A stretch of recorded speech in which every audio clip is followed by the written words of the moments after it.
Welcome to the Maternal Archives podcast, a podcast that supports new and expecting parents by checking in with real moms on tough topics through authentic conversations. I'm your host, Ashley, and this is the Diary series, where moms share a page from their own personal story on tough topics such as solo parenting, parenting through divorce, and healing through postpartum depression. Today, I am with Dr. Effie from Melbourne, Australia. Welcome. Thanks for having me. I'm so excited to have you on. You have an incredible background, and I'm not just talking about your motherhood experience, but also your professional experience. And today, though, you're going to be sharing a little bit about your experience in continuing to parent through divorce and what that looks like and your journey and experience there. Do you want to start by giving us a little bit of background and what you do? Sure, thank you. So I'm a clinical psychologist here in Australia, and I'm also a solo parent to 3 girls. So they are currently aged, let me think about that for a second, 15, 13 and 8. And I've got separated about 6 years ago now. And, you know, being a psychologist did not prepare me for how to navigate it. I really had to learn how to do that on my own. So, some people assume that because you're a psychologist, you just know how to deal with everything that's emotional or emotional turmoil. But no, it didn't prepare me. So, I had to learn to navigate that on my own. And, now using that professional experience and personal, I help other single mums to navigate that as well. I'm the oldest of 3 girls. So I got to kind of see my mom spend a majority of my childhood solo parenting, single parent, until I was about, I'd say like 15 or 16. So anytime that I come and meet a mother who shares with me that she is solo parenting her kids, I immediately feel like, she has like a superhero cape on her back, because it is incredible. It is incredible what you do as a parent and what you take on and continue to do for your kids. So first of all, kudos to you. It's tough enough, with any type of support to be a parent, but for you to parent alone, and it's I always say, hey, my hat's off to you. So you have 3 girls. Yeah. And would you say that there's been a lot of evolution in your family dynamic from the time when you first started to parent on your own after divorce till now? Oh, absolutely. First of all, I was a different person to who I am now. So that makes a difference as well.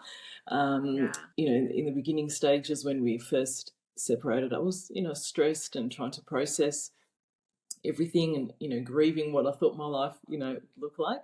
So, that means I was in a certain state, I was on edge and irritable, and that's how it was towards the end of the marriage. But, after some time, I sort of, I started feeling better, and I started sort of doing more things for myself, rediscovering myself again. And, that had then, reflected onto my kids as well, right? If I'm happier and I'm more at peace, right, the home is more at peace, right? And I can parent better, Absolutely. And you said such a great thing when you said rediscover.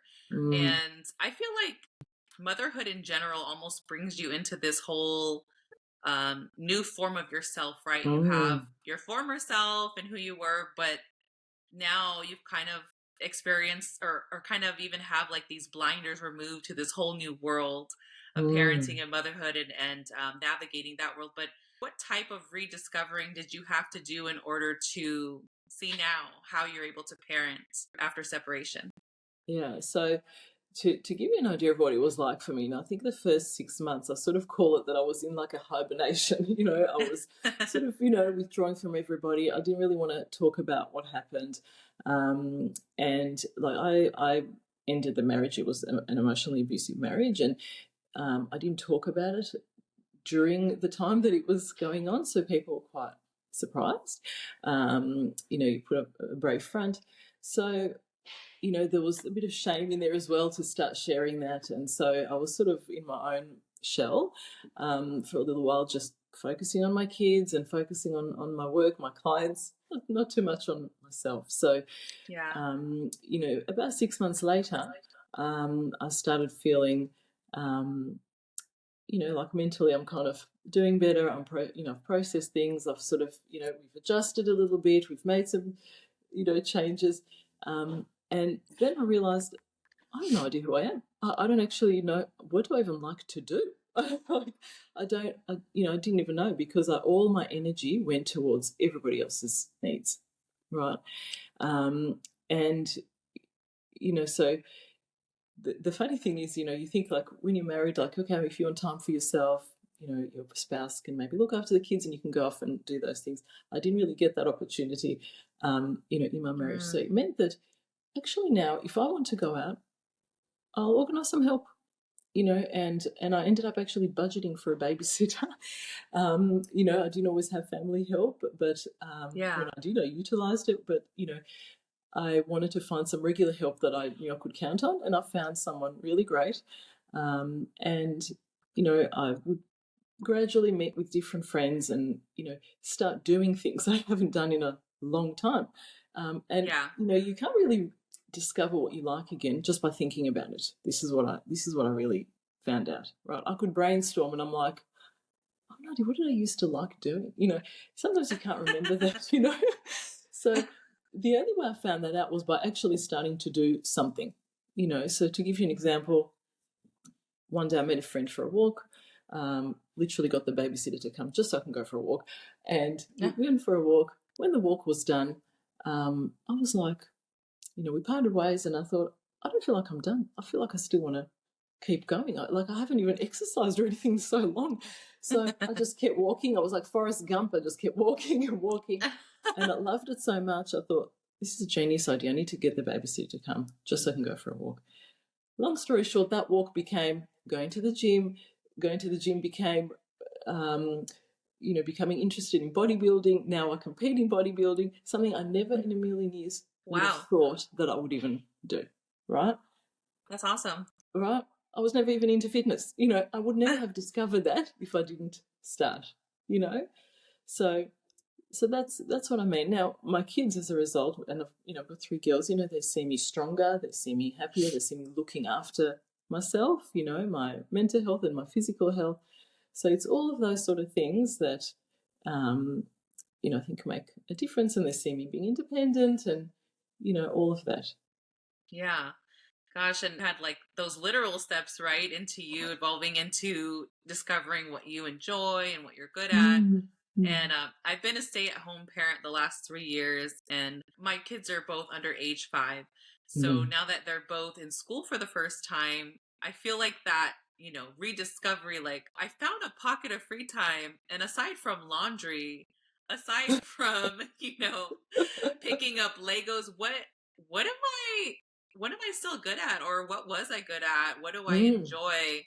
And it's almost like we, spend some time hanging it up, like a code on a shelf or something, and then it's feel like, wow, it's a process. I feel like, to kind of take those time and be intentional, like, okay, I'm gonna spend this 30 minutes doing this, and I'm not, what, I actually used to really like this. And it's such an interesting process. That's why it almost feels like, I don't know, like you just have these two selves, like two pieces of you kind of becoming anew, I guess. Yes. But the journey for your kids, though, I'm wondering, do you feel like parenting has had to change? The kids that you were parenting, I guess, thinking about their own experience in it as a child of someone with parents separating, how have you had to navigate around that to really also be aware of their, emotional state, mental state, and all of that?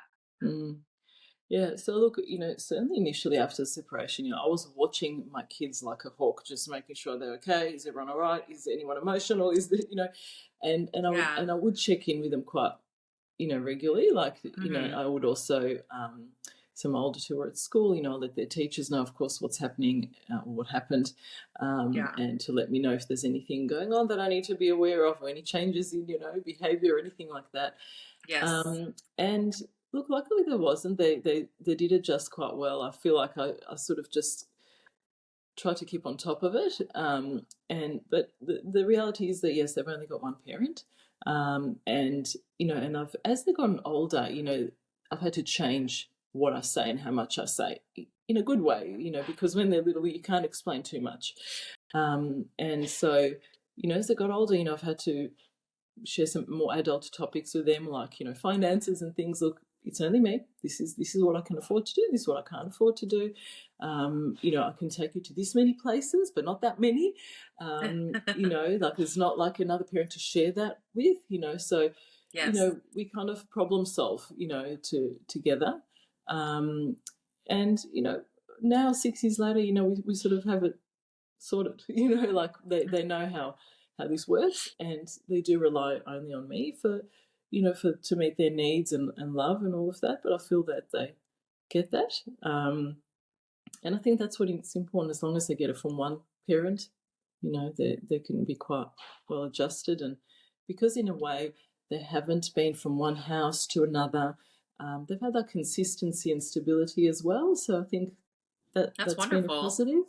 Yes. Yeah. Now, for parents who may be finding themselves approaching separation, or maybe they're Mm. newly separated, what could you kind of suggest, maybe even from a professional standpoint, how to go about delivering that type of news to your Mm. children, that there's going to be a big change at home Mm. and that their daily norm and their safe place is going to look a little different?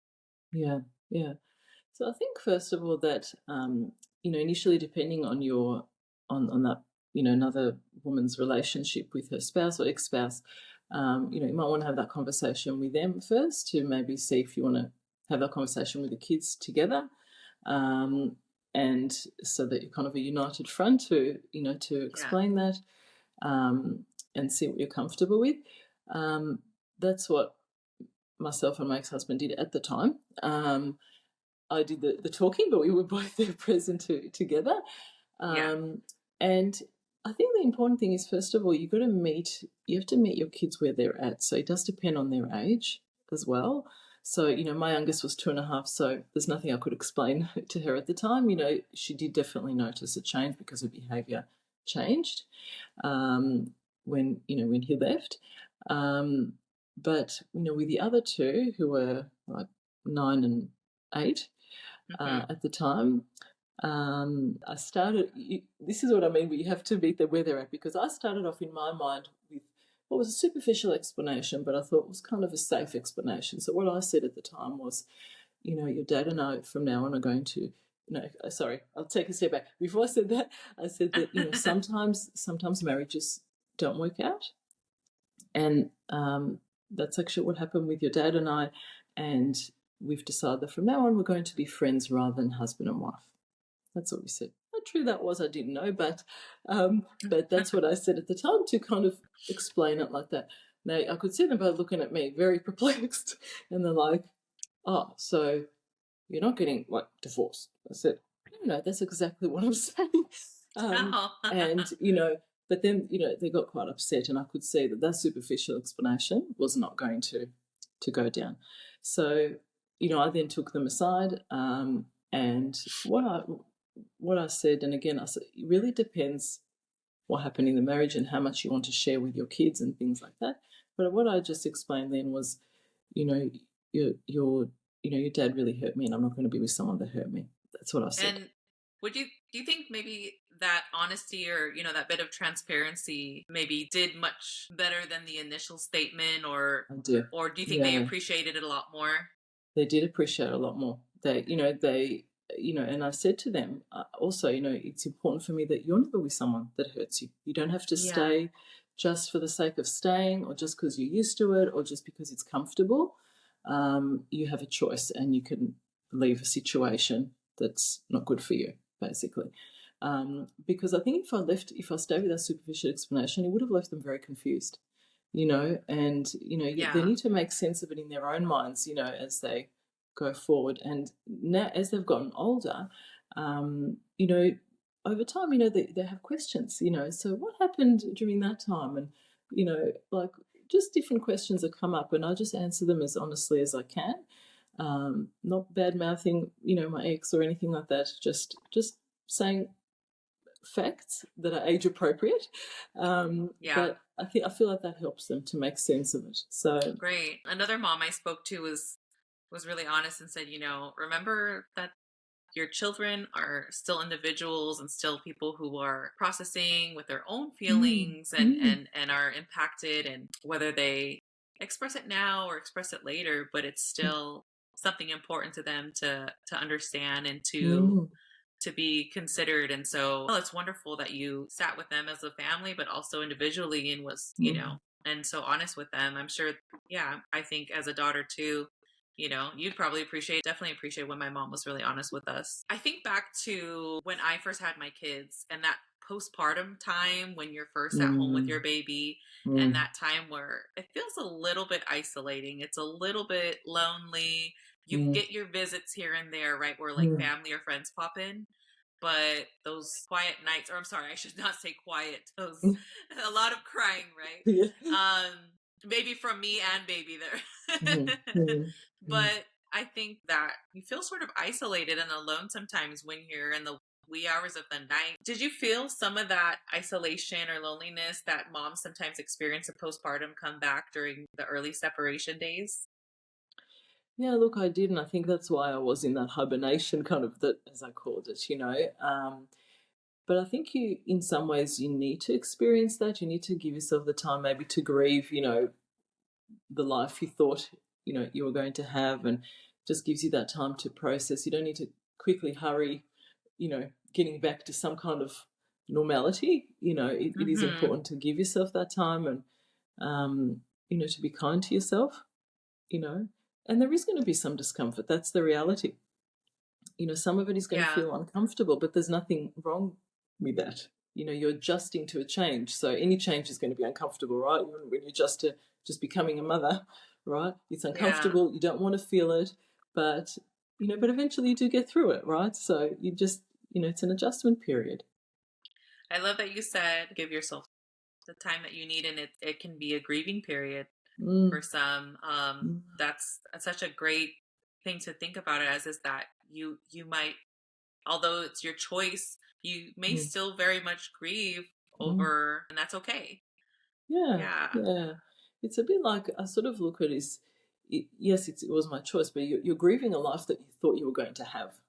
You know, Yeah. like you picture your life as, you know, married with kids and the white picket fence and all of that, right? And all of a sudden that's changed. And it's like, how do I sort of redo this whole image, this story in my head now of what my life will look Yes. like, you know? It sounds to me that, like you said, it's been 6 years, but it seems like you certainly found, or given yourself, right, permission to find that space for you, that happy place of joy and experience for you and your kids again. If a mom who's maybe been separated for a long time, Mm, maybe didn't seek therapy at that time or have any mm, sort of outlet or help, and feels like she's still very much carrying that grief and pain with her, mm. would you say it's too late for her to seek any help or sort of outlet for that? Absolutely not. It's always never too late. Never too Yeah. late. You know, look, I think the thing is that we just do the best that we can with what we've got, you know, and sometimes you just keep going on autopilot. You know, you're in survival mode. Let's just meet everybody's needs. Let's just make sure everything's okay. And it really takes a lot to all of a sudden stop and become aware, hang on, this isn't working for me. Now, that's what I felt. I felt like I was going to burn out, you know, and I felt Gosh, yeah. something had to change, you know. And when I realized how different I could feel, you know, that's what gave me a taste of it, and I wanted more of it, you know. So Yes. absolutely, you know, anytime you can get help and you can make changes. I love that you were so honest too about like, hey, I maybe don't have as much family around or support, but I can still find some sort of help and support. And I had Mm, another mom who shared, we don't have to do it all like we maybe feel like, culturally, or that's a social pressure that, oh, I need to appear as if things are together, or that I do do it all myself. Mm. But that it's very much okay to, do what you can, but then allow others to step in, if you have the Mm. resources or if they have maybe the time and things like that. And Mm. what was it like when you first, had the babysitter or even allowed yourself to get help? Was help always something you were welcoming, or did you have to kind of like reprogram your brain that like it's okay for me to invite help and allow help? Yeah, it's funny, because I feel more uncomfortable this is a thing I've got, more uncomfortable asking for family help because I don't want to be a burden, I don't want to ask too much, and that's just how I am. So I felt more comfortable paying for help. And I did, when I was married and trying to work on the relationship, we got a babysitter a few times to go out on dates and things like that. So I had done that before. This time was different because I knew I needed to find someone who was going to be like a regular person that I could count on. And I happened to see a lady that I was like on a Facebook group for like mums and kids in the community, and this lady advertised herself that she's actually a single mother herself, and she Oh, has one teenage son that she can leave at home, and she yeah. is looking maybe for some babysitting at night. And I thought, okay, let's try her out. And she was lovely, and she's the one, and she was happy to happy to do that. So I think it was more just figuring out, can I like budget for this, and and I ended up just doing that because I realized how important it is to me. I felt so much better just getting out, doing something for me, feeling like an adult, a woman, all of those things. So yeah, Yes. it's important. I had someone tell me that sometimes our own personal growth, or not even just personal, but kind of like experiencing a journey of like forgiveness or grief, Mm-hmm. is just very, very much that, right? Like this journey as opposed to destination wise, and Mm-hmm. expecting to, okay, in a week I should be here, or in a month I should be here, right? Different things like that. What can you say about it being very much a journey and maybe not setting expectations for where we think we should be 3 months Mm-hmm. after, 4 months after, 4 years after a separation? Yeah. Look, there isn't destination because you can't actually predict these things, in advance. And if you really think about it, like, what is the destination? What, I'm happy, or like I'm over it, or there's not really anything really that is a clear destination anyway. Yeah. And even if there was, it would be pretty damn boring to just get to a destination, because then it's like, what do I do now? Okay, I'm happy now. What's next? I Yes. think I think one of the things that makes us feel good is actually making progress, in something. So as long as you keep going on that journey, always making progress in something and learning and growing, that's what makes you feel good. Awesome. Well, Dr. Effie, is there anything else that you feel is really important for maybe, moms who are parenting on their own after a separation that you think they should hear for us? Look, I think just to like reiterate some of the things I said that I think are important is, one, to just really allow yourself that time to grieve. As I said, be kind to yourself. Don't beat yourself up over it if you can't do all the things that maybe you used to do when you were married because you had another person there. And that even if things feel uncomfortable, it doesn't make them wrong. It is a difficult experience, so it's going to feel, uncomfortable. But the Yeah. cool thing about that is that when you get through something uncomfortable, you always learn something, and you're always better and stronger. So as you learn things, and as you put yourself out there and do new things, what you find is that what you've gained is a lot greater than what you lost. And that's been like the biggest life lesson for me.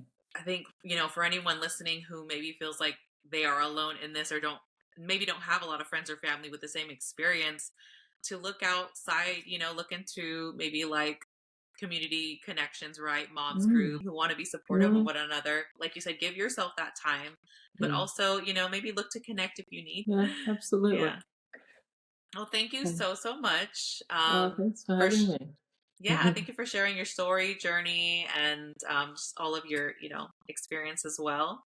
And you have a fantastic Saturday in Australia, Thank since you're a day ahead of us. I love it. you. Yes. I'm still living in Friday night right now. So Good, you enjoy it. thank you so Thanks, much, and we'll thanks so chat soon. much. Take Okay, care. Bye bye. bye. Until next time, I'm your host, Ashley, and thank you so much for listening to Maternal Archives. Take care.